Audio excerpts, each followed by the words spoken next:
थे और उन्होंने एक कार्यक्रम किया था, तब वाइस प्रेसिडेंट सर हमारे इंस्टीट्यूट के रंजीत अग्रवाल जी यहाँ आए थे और तब हमने उनसे बात की थी कि कैसे सीए के कोर्स को और बढ़ावा देने के लिए और साथ साथ बाहर के राज्यों के लोग यहाँ 15 दिन के लिए, 1 महीने के लिए आके इतने बढ़िया एनवायरनमेंट में और अपडेट अपनी स्किल्स कर सकें, उसके लिए हमने एक सेंटर ऑफ एक्सीलेंस की मांग की है। और मुझे आप सबको बताने के लिए बहुत गर्व होता है कि हमारी इंस्टीट्यूट ने तो इसे इन प्रिंसिपल अप्रूव कर दिया है और हम अब यहाँ के लेफ्टिनेंट गवर्नर साहब और उनके थ्रू यहाँ के डिपार्टमेंट के माध्यम से एक जगह लेने जा रहे हैं और इस जगह पे हम एक सेंटर ऑफ एक्सीलेंस बनाएंगे जहाँ रेसिडेंशियल फैसिलिटी होगी, जहाँ क्लासरूम्स होंगे और हमारे चार्टर्ड अकाउंटेंट के स्टूडेंट्स जो सीए कर रहे हैं उनके ट्रेनिंग और आगे जाके चार्टर्ड अकाउंटेंट बन चुके हैं उनकी अपडेशन के लिए भी एक सेंटर ऑफ एक्सीलेंस की स्थापना हम यहाँ करने का सोच रहे हैं और उसके लिए हम आगे बढ़ चुके हैं। डेफिनेटली आपने कहा एक अलग अलग रोल निभाते हैं और कंसल्टेंट के रूप में काफ़ी नई कंपनियां मैन्युफैक्चरिंग जो करती हैं उन्हें एडवाइस करते हैं कि भैया आपको कौन सी इंडस्ट्री में जाना चाहिए, आपको इंडस्ट्री कहाँ लगानी चाहिए। और इसके माध्यम के लिए मैं कहूँगा कि आज आपके राज्य में भी और या इस यूनियन टेरिटरी में भी काफ़ी स्कीम्स हैं जो अवेलेबल हैं नए एंटरप्राइज को अगर यहाँ सेटअप करना है उसके लिए। तो हम ये प्रयास कर रहे हैं हमारे चार्टर्ड अकाउंटेंट्स जो पूरे जम्मू एंड कश्मीर में और लेह लद्दाख में हैं उन सबसे के माध्यम से कि इंडस्ट्री तक हम आउटरीच करें, इंडस्ट्री के साथ मिलके उन्हें बताएं कि क्या बेनिफिट्स हैं यहाँ बिजनेस लगाने के, क्या इंसेंटिव्स उन्हें मिल रहे हैं। और ऑफ कोर्स जीएसटी जो नया आज हम इस साल जीएसटी को 6 या 7 साल पूरे होने जा रहे हैं, तब जीएसटी के कारण भी कितना बड़ा बेनिफिट मिला है बिजनेसेस को वो हम बताते हैं।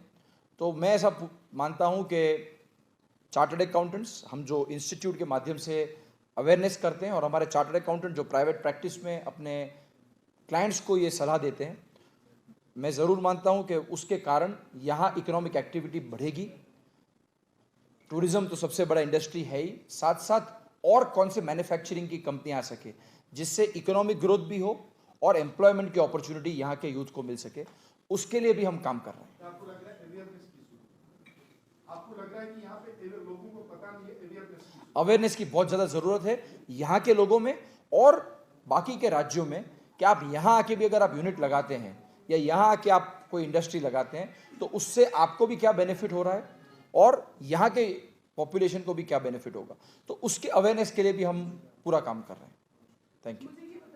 कोर्स मैं सिर्फ आप सबके बेनिफिट के लिए बता सकूं कौन चार्टर्ड अकाउंटेंसी कर सकता है, तो आज 10वीं स्टैंडर्ड के बाद आप फाउंडेशन के लिए रजिस्टर कर सकते हैं।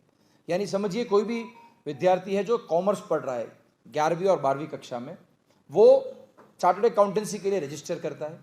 उसकी 12वीं की परीक्षा होने के बाद हम फाउंडेशन की एग्जाम साल में अब 2 बार कंडक्ट करते हैं, जून में और दिसंबर में।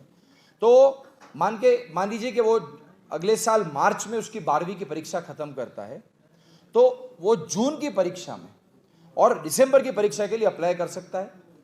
वो उसकी तैयारी करे, उसका सारा स्टडी मटेरियल हम उसे प्रोवाइड करते हैं और उसे कहीं नहीं जाना है, वो बुक्स उसके घर पे हम डिलीवर करते हैं। साथ साथ तैयारी करने के लिए वीडियो लेक्चर्स हमारा board of studies free of cost provide करता है, तो वो पूरा कोर्स समझ सकता है और फाउंडेशन की परीक्षा देगा। फाउंडेशन करने के बाद हमारे 2 और लेवल है, इंटरमीडिएट और फाइनल। फाउंडेशन के बाद उसे इंटरमीडिएट करना है 1 साल के बाद, जिसमें 6 परीक्षाएं हैं, 2 ग्रुप हैं, नए कोर्स की बात कर रहा हूं, 3 और 3। इंटरमीडिएट करने के बाद उसे आर्टिकलशिप कर देती हैं।